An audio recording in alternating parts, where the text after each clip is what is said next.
Jamani, oneni hiyo picha, hiyo video tumetumiwa kwenye grupu la shule. Temi Hill wametutumia walimu katika grupu la wazazi. Wanasema hizi peni zinagaiwa mashuleni. Hizi peni kama bastola, ndani zina risasi. Wanagaiwa watoto. Kianza kuandikia, unakivuta hicho kidude, ukipiga basi kama kuna mtoto mbele anamuua mwenzie. Na kama kaishika vibaya kajielekeza yeye mwenyewe mtoto anakufa.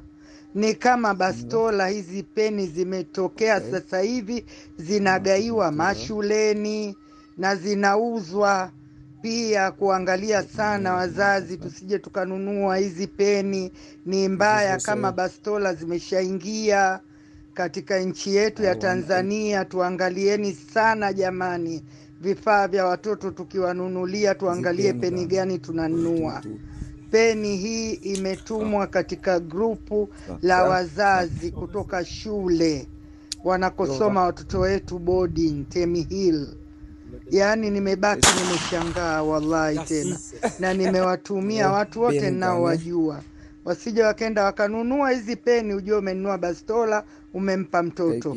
Anaweza akamuua mwenzie jinsi anavyotaka kutoa andike, au anaweza akajipige mwenyewe akajiua. Itizameni hiyo video. Allah tunusuru, atustiri ya Rabbi sote kwa ujumla. Ya Rasulullah, atatustiri sisi, atatustiri jamani. Hatuna ubaya na mtu kwenda kutaka kutuulia watoto wetu. Mzazi utanunua, utasema ni peni mwanao akatumie, ni ya chuma nzuri madhubuti, kumbe unamnunulia bastola unampa. Amuue mwenzie au ajiue yeye. Hebu nioneeni jamani.